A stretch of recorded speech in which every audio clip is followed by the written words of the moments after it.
My wife had been sleeping with my brother for 2 full years and our own children helped them hide it. When I found out the truth, I sold everything, disappeared without a word, and what I did next shattered the life they had built together. I never thought I'd write this story, but here it is. My name is Conrad. I'm 38 years old, and for the past 15 years, I've worked as a seismologist specializing in earthquake prediction. When I found out the truth, I sold everything, disappeared without a word, and what I did next shattered the life they had built together. I never thought I'd write this story, but here it is. My name is Conrad. I'm 38 years old, and for the past 15 years, I've worked as a seismologist specializing in earthquake prediction. Sounds fancy, but mostly it means staring at data streams and trying to figure out when the Earth's going to throw its next tantrum. Been doing it for 15 years now, and I'm pretty good at spotting patterns that others miss. Guess that skill doesn't translate to personal life, though. I've been married to Iris for 14 years. She runs this boutique floral design business, not your average flower shop, but high-end stuff. Corporate events, society weddings, arrangements that cost more than most people's rent. She built it from nothing, and I've always been proud of her for that. We have 2 kids. Bryce just turned 16 and Willow's 13. Good kids mostly. Bryce is quiet, spends too much time gaming, but his grades are solid. Willow's the opposite. Social butterfly, always has drama with her friend group, but she lights up any room she walks into. Then there's my brother Felix, 3 years younger than me, works as a municipal waste management supervisor. Yeah, he's essentially in charge of garbage collection for our district, but the pay is decent and the benefits are solid. We've always been close. Different career paths, sure. But we grew up in the same crappy neighborhood, same struggles. Made a pact when we were kids that we'd always have each other's backs. Felix has been around more lately. His divorce finalized 8 months ago. And honestly, Gina was a nightmare. So good riddance. Since then, he's been at our place constantly. Sunday dinners, Thursday game nights, every one of Bryce's baseball games, Willow's dance recital. Iris insisted we be a support system. Family helps family, she'd say, setting an extra plate without me asking. Looking back, there were signs, little things that seemed like nothing at the time, like how Felix and Iris had developed all these inside jokes I wasn't part of. They'd burst out laughing at references I didn't get, then wave it off. You had to be there, Iris would say, patting my arm. Or how the kids started being weird about phones. Willow used to leave hers anywhere, but suddenly she'd jump if I picked it up to move it. Bryce started taking his mom's phone to help her with app updates every few days. When I offered to help instead, I work with complex systems for a living. He'd say mom preferred him to do it. There was this one time, maybe 3 months ago, I came home early with a migraine. Felix's truck was in the driveway. Found them in the kitchen standing closer than necessary, both stepping apart when I walked in. Iris's face was flushed. Felix was helping me move the new mixer, she explained, pointing at the counter where her KitchenAid sat in the exact same spot it had been for 2 years. Must be heavy, I'd said, too tired to think about it. Felix had laughed. Too loud, too long. Yeah, bro. These things are brutal. The field surveys were the worst part of my job. Sometimes I'd be gone for days monitoring remote sensor stations, analyzing ground movement patterns in places with no cell service. Iris never complained. Someone has to predict the next big one. She'd say, kissing me goodbye. We'll hold down the fort. Felix would always text. Don't worry about them. Bro. I got it. 2 weeks ago, I was supposed to be gone for 3 days checking our coastal monitoring grid. Big project department was freaking out about some unusual readings. But when I got there Tuesday morning, the senior tech had already run the diagnostics. False alarm. Equipment malfunction. My supervisor told me to just head home. Enjoy the unexpected free time. I stopped at Iris's favorite bakery, grabbed those overpriced macarons she loves.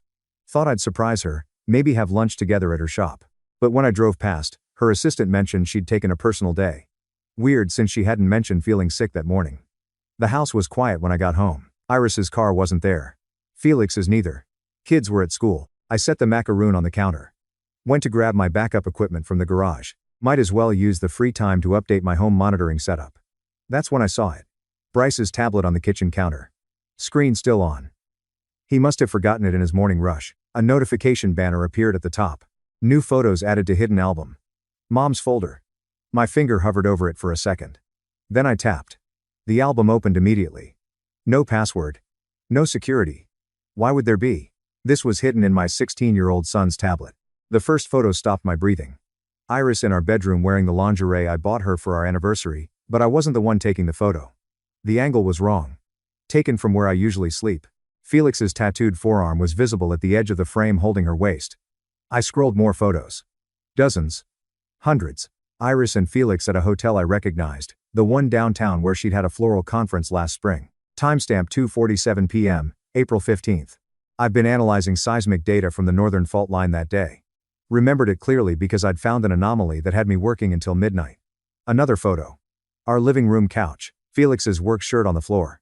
Timestamp, January 9th, 11:23 a.m., Willow's birthday. I've been setting up the surprise party venue while Iris stayed home to keep her distracted. My hands weren't shaking. That's what surprised me most. 15 years of monitoring earthquake sensors teaches you to stay steady when the ground shifts, to observe, document, analyze. Don't panic. Panic causes mistakes. I kept scrolling my mind, cataloging data like I was reviewing sensor readings. 2 years. The photos went back 2 full years. The oldest one, November 3rd, 2 years ago, the day after Felix's separation. He'd crashed at our place that night, devastated about Gina leaving. Iris had insisted he take the guest room. I'd held my brother while he cried about his marriage ending. The metadata told the real story. Dates, times, locations, a clear pattern emerging. Every business trip, every late night at her shop, every time I was in the field. They weren't even careful about it. Photos in my bed, my shower, my garage, at the kids' schools during events. One from Bryce's freshman orientation while I was presenting at a conference in Japan. But the worst part wasn't the photos themselves. It was the organization. Someone had sorted them into folders. Dad at work, Dad's conference week, field survey days. Each folder meticulously labeled with my schedule. The kind of organization that takes effort planning. The kind a 16-year-old would do if he was told to manage something important. My son was their filing system. I found the messages next. Screenshot saved between the photos. Iris to Felix, Conrad bought the sensor upgrade story. We have all weekend. Felix to Iris. Bryce deleted the door cam footage like you asked. Kids getting good at this. Iris to Felix. Willow's covering tomorrow. Told C I'm taking her shopping for school. My children, my own children, were actively participating. They weren't just aware, they were accomplices, booking their mother's affair, creating alibis, managing digital evidence. I clicked on a recent folder last week. Photos from 3 days ago when I was at the geological conference in Sacramento, our bed again, but this time there was something different. A document visible on the nightstand. I pinched to zoom. Psychiatric evaluation forms. Partially filled out. My name at the top, patient shows signs of paranoid delusion. Recommends immediate intervention. Spouse requesting emergency hold. They weren't just having an affair. They were building a case. I screenshotted everything. Uploaded it all to 3 different cloud services. Emailed copies to a dummy account. The analytical part of my brain had taken over completely. Document. Preserve. Analyze. The sound of car doors made me look up. Iris's laugh carried through the window. Felix's deeper voice responding. The kids chattering about something. They were home. I had maybe 30 seconds before they walked in. My finger moved quickly, closing apps, clearing recent history. Placed the tablet exactly where I'd found it. 47-degree angle to the counter's edge. Home button facing the kitchen entrance. Details matter when you're studying patterns. The front door opened. Grocery bags rustling. Willow's voice. Dad's truck is here. Conrad, Iris called out, surprise in her voice. Not panic, just surprise. Honey, you're home early. I pulled a mug from the cabinet, kept my back to them as they entered the kitchen. Poured coffee with steady hands. The same hands that had just discovered my entire life was built on a fault line. Equipment malfunction, I said, turning with a casual smile. False alarm at the coast. Figured I'd come home, surprise my beautiful family. Felix stood in the doorway, a grocery bag in each arm. Our eyes met. Hey, bro, he said, good to see you. Good to see you, too, I said, taking a sip of coffee. Black, no sugar.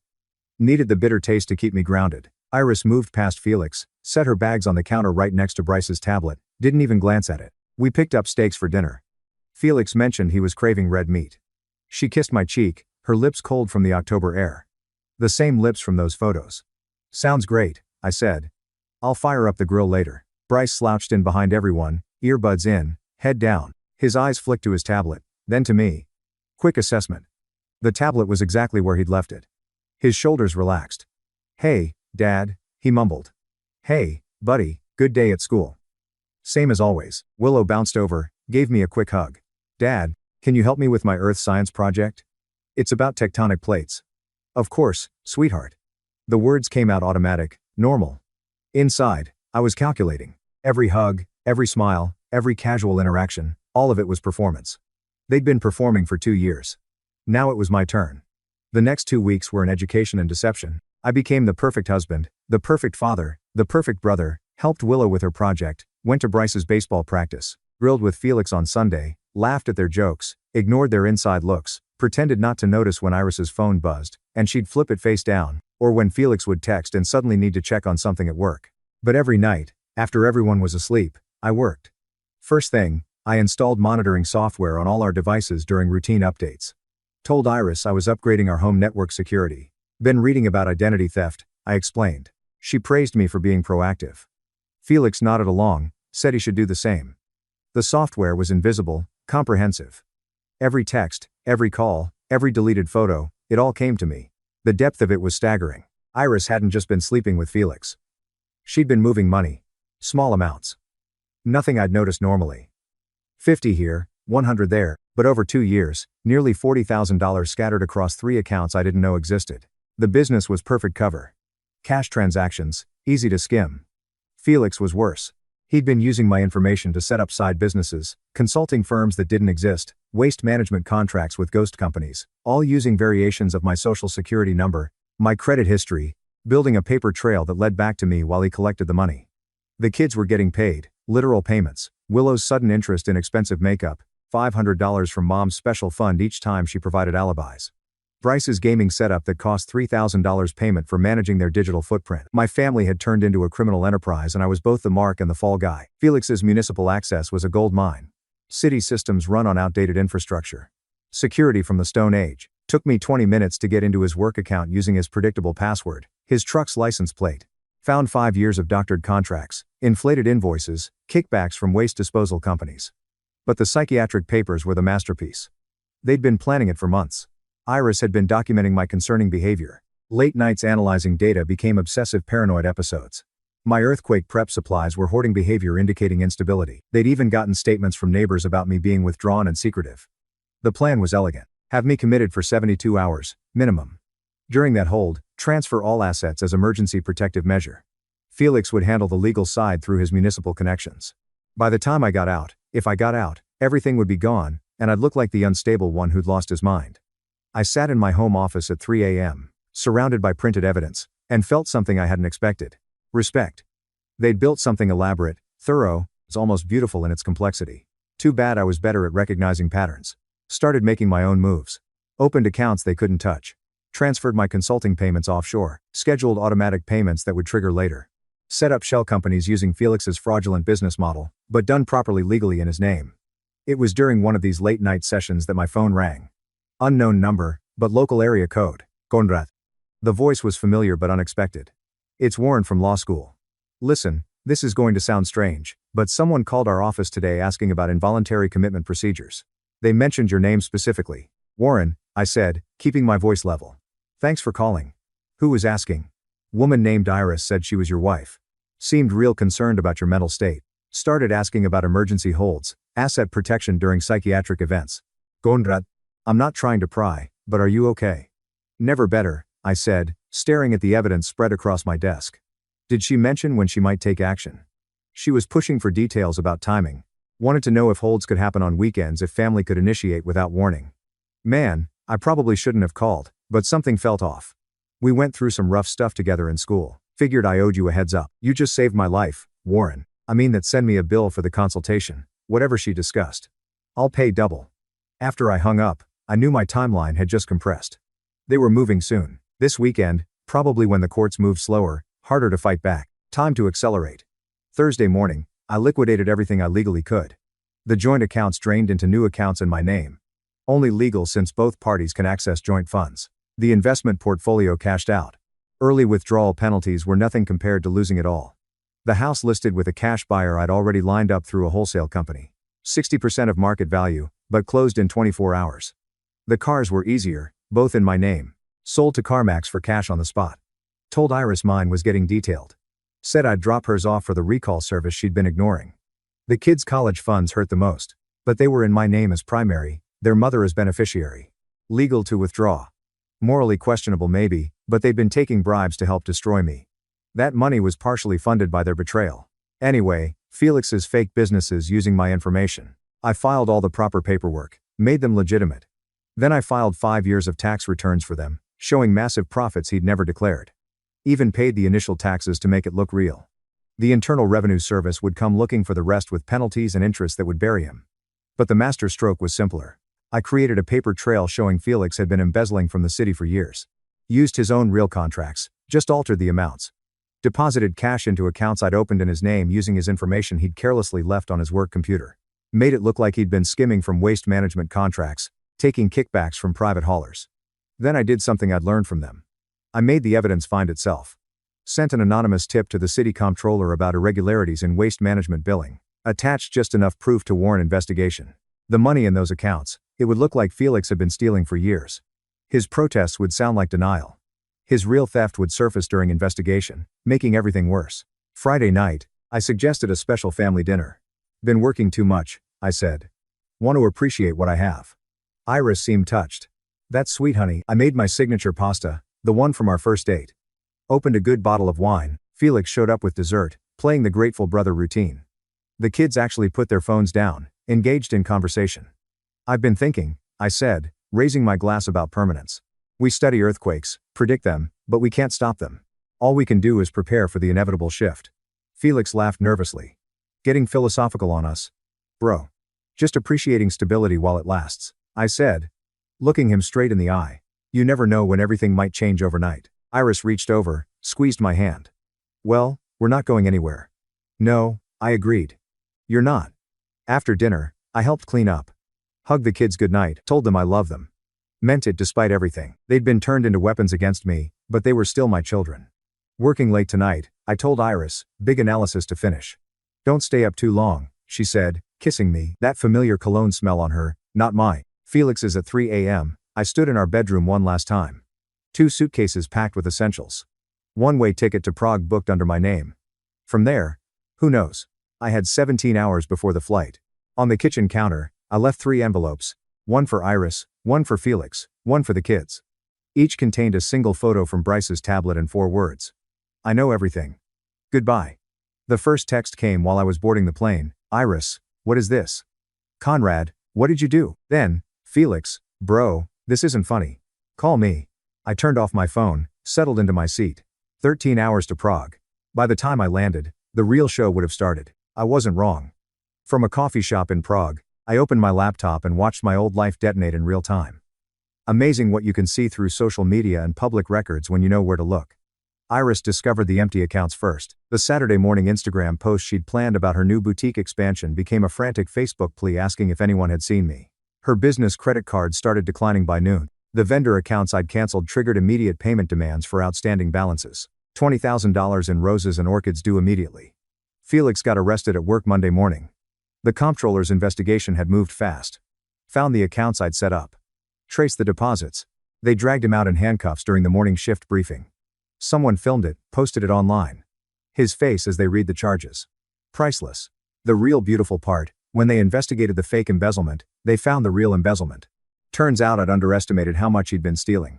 The house foreclosure notice was already posted by Tuesday. The cash sale had closed. New owners taking possession immediately. Iris showed up with a police escort to get belongings, but legally she had no claim. I'd sold my property, which happened to be where she lived. Her lawyer, paid with money she no longer had, couldn't do anything. The kids' schools called about unpaid tuition Wednesday. Apparently, Iris had been counting on those college funds for current expenses, too. Floating checks she couldn't cover. Bryce got pulled from baseball. Willow's Dance Academy suspended her membership. The Internal Revenue Service hit Felix Thursday. 5 years of unreported income from businesses registered in his name with his digital signatures paid into accounts with his fingerprints on them from when I'd had him help me with investment paperwork months ago. $200,000 in back taxes. Penalties doubling it. His city pension, his only real asset, frozen immediately. By Friday, a week after I'd left, they turned on each other. Iris posted a rant about Felix ruining everything with his sloppiness. Felix responded by admitting the affair publicly, but claiming Iris had seduced and manipulated him. The comment section became a battlefield. Family members chose sides. Friends unfriended. Their parents got involved. Accusations flying. The kids suffered most. Bryce posted a desperate message about losing his college fund, begging for GoFundMe donations. Someone leaked the tablet photos in response, asking why he'd helped hide the affair. The comments destroyed him. Willow's friends' parents started forbidding contact, not wanting their daughters around someone who'd been bought to lie. 3 months passed. I established myself in New Zealand using my geology credentials to secure consulting work, the earthquake prediction firm I dreamed about starting. Finally had time to build it. Turns out running from your life gives you plenty of time to create a new one. Iris's boutique shuttered within 6 weeks. Without credit, without inventory, without reputation, she couldn't sustain it. The last Instagram post showed her wearing a polyester uniform, serving coffee at a truck stop diner off Interstate 5. The same diner where we'd had our first date. Actually, the one she'd always said was beneath her whenever we drove past. Felix got 10 to 15, pleading down from 25. The embezzlement was bad enough, but the tax fraud made it federal. His ex-wife, Gina, sent me a thank you card. Apparently, seeing him finally face consequences was better than therapy. Iris tried to divorce me in absentia. Hard to serve papers to someone who doesn't exist anymore. Harder still when you can't afford a lawyer. She'd moved in with her mother, kids in tow, 4 people in a 2-bedroom apartment. Then, 6 months after I left, an email arrived in my secure account from Bryce. Dad, I know you're reading this. Mom's lost everything. Uncle Felix is facing 10 years minimum. We're moving in with Grandma. I just wanted you to know, Willow, and I knew it was wrong, but she said you'd take us away from her if you found out. I'm sorry. I stared at that email for an hour. Then I started typing my response. I typed 3 words. I know, son. Then I deleted them. Started again. Deleted that, too. Finally settled on. When you turn 25, you'll understand everything. Until then, study hard. Dad, I attached documentation for the trust funds I'd set up, untouchable until they turned 25. Enough for college, grad school, and a start in life. But not a penny before they were old enough to understand the cost of betrayal. My consulting firm in Auckland was thriving. Turns out, when you can actually predict earthquakes with 72-hour accuracy, governments pay attention. Mining companies, construction firms, insurance companies, they all wanted what I was selling. Within 8 months, I had 12 employees and contracts worth more than I'd made in 5 years back home. The universe has a sense of humor, though. My firm won a contract with the United States Geological Survey. 3-year project analyzing fault lines along the Pacific coast, required periodic on-site visits to California. My first trip back was 14 months after I'd left. I stayed downtown anonymous in a business hotel, had meetings, presented findings, discussed monitoring stations. Professional, focused, successful. The Conrad who fled in the night didn't exist anymore. This Conrad wore tailored suits, commanded 7 figures, and had his pick of consulting contracts globally. The last morning, I needed coffee before my flight. The hotel's machine was broken. The closest place, that truck stop diner off I-5, the one where Iris worked. The one where we had our first date 16 years ago. I could have gone anywhere else. Should have probably, but I didn't. The breakfast rush was thinning when I walked in. Worn linoleum, cracked vinyl booths, the same faded menu board I remembered, and there refilling coffee at table 3 was Iris. The designer clothes were gone. The perfect hair now in a simple ponytail. The manicured nails replaced by short, practical ones. She looked tired, older, real in a way she hadn't been in years. I sat at the counter, picked up a menu I didn't need to read. She turned, coffee pot in hand, and froze. Our eyes met across 15 feet of diner floor. The pot shook slightly. Coffee sloshed but didn't spill. Coffee? Her voice was barely a whisper. Black. No sugar, I said. She poured with trembling hands. Up close, I could see the lines around her eyes, the gray she wasn't bothering to cover anymore. Her name tag said Iris N. No last name? No wedding ring either. Conrad. Just the coffee, I said, pulling out my phone, checking emails. She stood there for a moment, then walked away, came back 5 minutes later with my order. Eggs over easy. Wheat toast, hash browns crispy. She'd remembered. I didn't order this. It's what you always got, she said quietly. Every Sunday morning after we'd been out Saturday night, that was a different life. Her eyes filled. One tear escaped, rolled down her cheek. I destroyed everything. Yes, I agreed. You did. The kids have trust funds when they're old enough to understand consequences. Felix got 12 years. Should have been 20. She stood there holding that coffee pot like an anchor. I loved you once before it all went wrong. No, I said, taking a bite of toast. You loved what I provided. There's a difference. A customer called for a refill. She started to go, stopped.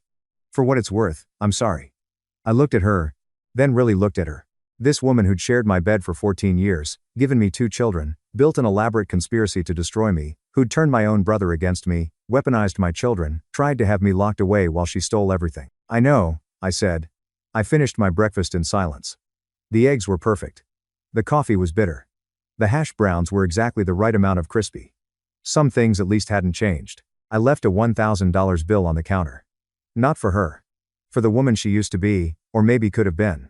For the 16 years that included some good before it all turned rotten. For closure. As I walked out, I heard her sob behind me. Didn't turn around. Some earthquakes you don't need to measure. You just need to survive them. My flight left in 3 hours. New Zealand was home now. I had a business to run, a life to live, future earthquakes to predict. The ground had shifted. Everything had collapsed, but I'd rebuilt on more stable terrain. And I never looked back.